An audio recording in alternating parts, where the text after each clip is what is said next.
Halo teman-teman, di sini kita akan membahas tentang pertumbuhan dan perkembangan pada manusia dan tumbuhan. Di sini sudah ada peta konsep. Sekarang kita mulai.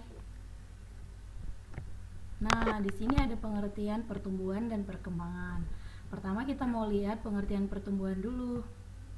Nah, pengertian pertumbuhan di sini ada 4, yaitu adanya perubahan secara fisik atau ukuran. Kita lihat. Nah, perubahan secara fisik ada ukuran itu berupa adanya penambahan ukuran, berat, tinggi pada suatu tanaman atau manusia. Nah, yang kedua, terdapat penambahan secara kuantitatif. Penambahan secara kuantitatif adalah di mana suatu tanaman atau manusia memiliki kemajuan yang mengakibatkan adanya perubahan. Nah, yang ketiga dipengaruhi faktor internal dan eksternal. Ini kita bahas di slide berikutnya ya. Dan yang keempat, bersifat irreversible. Bersifat irreversible ini artinya memiliki perubahan yang tidak dapat kembali ke bentuk semula. Selanjutnya kita mau lihat pengertian dari perkembangan. Di sini pengertian perkembangan ada 3. Yang pertama yaitu proses menuju kedewasaan. Yuk kita lihat dulu. Nah, proses menuju kedewasaan itu dimana sudah melewati proses pembelahan dan pembesaran sel. Yang kedua, bersifat irreversible. Ini kebalikan dari yang irreversible tadi ya. Bersifat reversible artinya adalah memiliki bentuk atau sifat suatu tumbuhan atau manusia yang dapat kembali ke bentuk semula. Jadi tidak tetap. Di sini udah ada contohnya ya. Yang ketiga, pematangan fungsi organ. Nah, pematangan fungsi organ ini pada tumbuhan manusia terjadi melalui proses pertumbuhan dan perkembangan organ-organ, di mana setiap organ akan berfungsi sebagaimana mestinya. Dan di sini sudah ada contoh-contohnya.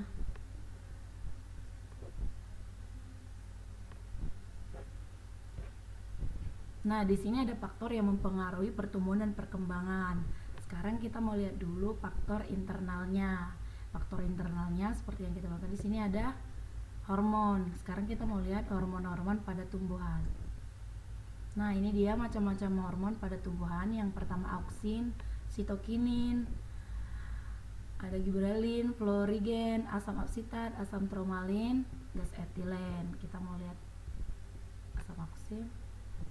Nah, asam auksin ini berfungsi untuk pertumbuhan, pembentukan bunga dan buah, serta memperlambat penuaan dan pengguguran pada tumbuhan.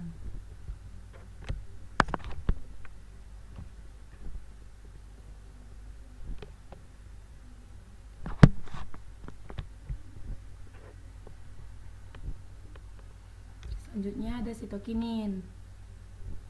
Nah, hormon sitokinin ini berfungsi untuk merangsang pembelahan sel, pembentukan tunas maupun pada kakus, dan menghambat efek dominansial apikal dan mempercepat pertumbuhan memanjang.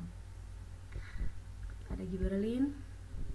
Nah, hormon giberelin ini berfungsi untuk merangsang pembelahan sel dan merangsang pertumbuhan tunas. Keempat, florigen. Hormon florigen ini berfungsi untuk mengendalikan atau memicu pembungaan pada tanaman. Jadi dia mengatur pembungaan ya. Nah, selanjutnya di sini ada asam aksitat. Asam aksitat di sini berfungsi untuk menghambat pembelahan dan pemanjangan sel, menunda pertumbuhan atau dormansi.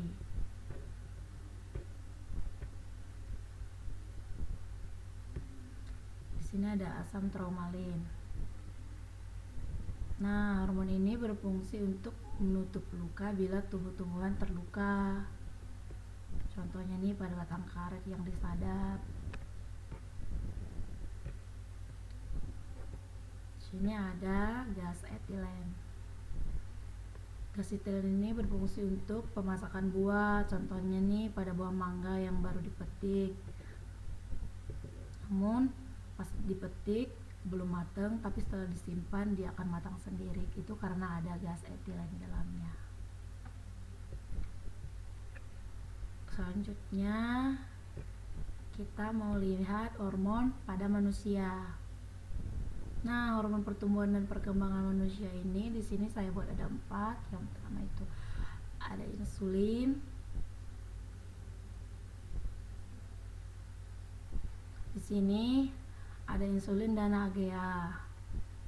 Pertama kita mau baca dulu, hormon insulin ini diproduksi di pituitari anterior, berfungsi untuk merangsang pertumbuhan dan reproduksi sel.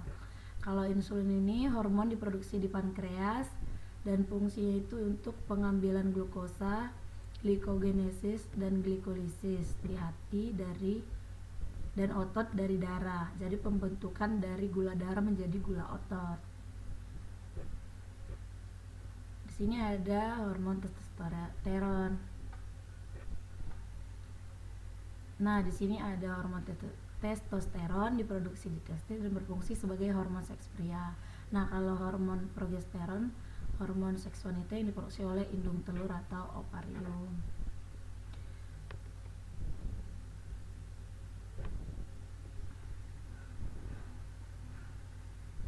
Nah, sekarang kita mau lihat faktor yang mempengaruhi tumbuhan secara eksternal. Kita mau lihat faktor ya pada tumbuhan.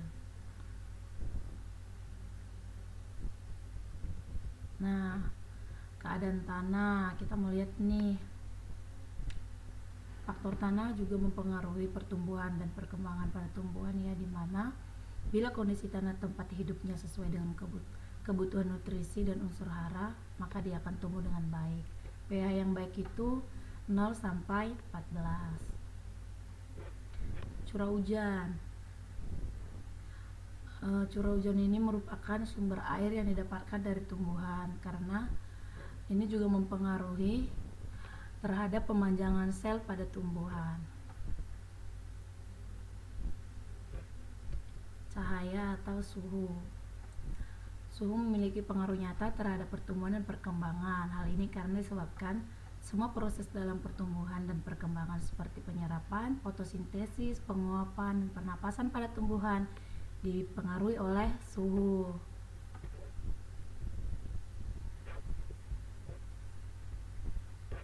Selanjutnya, makanan atau nutrisi.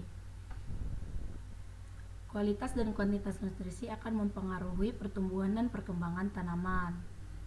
Tentunya tanaman membutuhkan nutrisi yang tepat ya.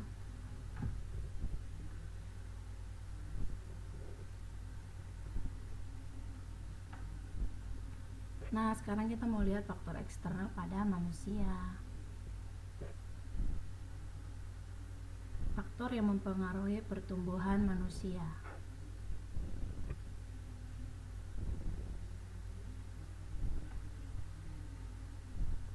Nah, faktor internalnya nih ada gen, ada hormon, seperti yang tadi ya. Nah, apa nih pengertian hormon? Hormon merupakan faktor yang mempengaruhi tumbuh dan kembang manusia yang berada pada fase anak-anak dan remaja. Fungsi hormon mengatur metabolisme karbohidrat dan lemak, melihara fungsi jantung, otak, tulang, menyeimbangkan cairan tubuh dan memperkuat daya tahan tubuh. Ini tuh fungsi hormon pada manusia.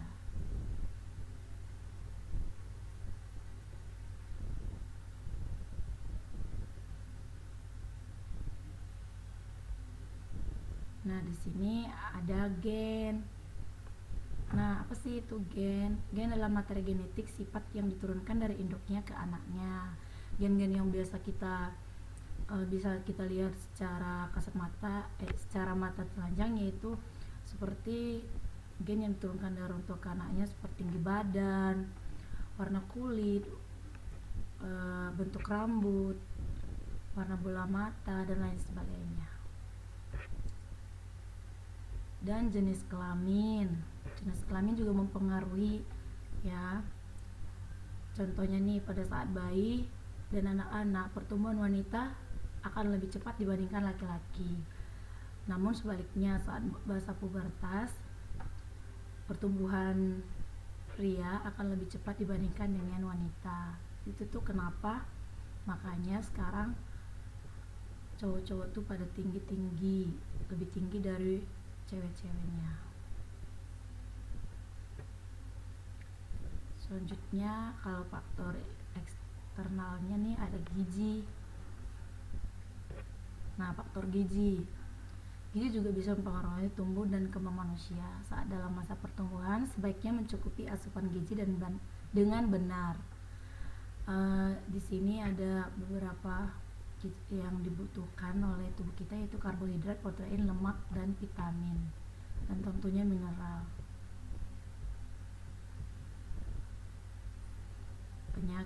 Ada di sini, penyakit.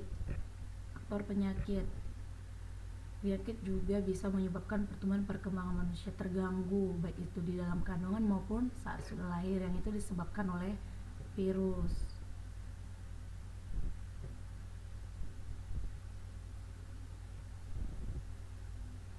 Nah, kita mau kembali.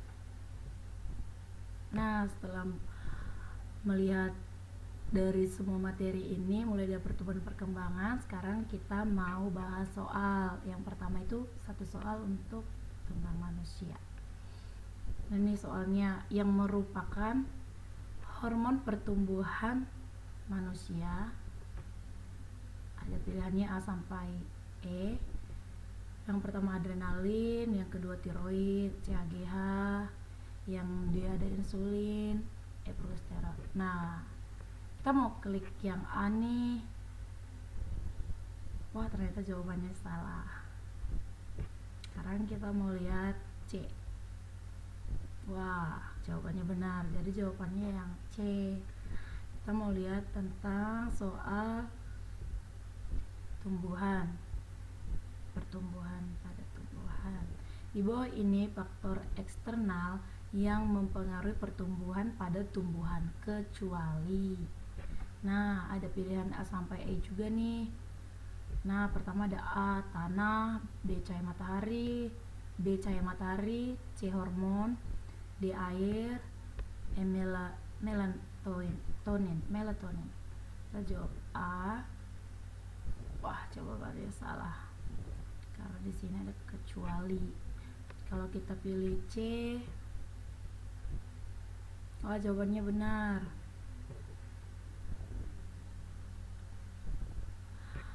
Oke teman-teman, sekian video pembelajaran dari saya. Saya ucapkan terima kasih.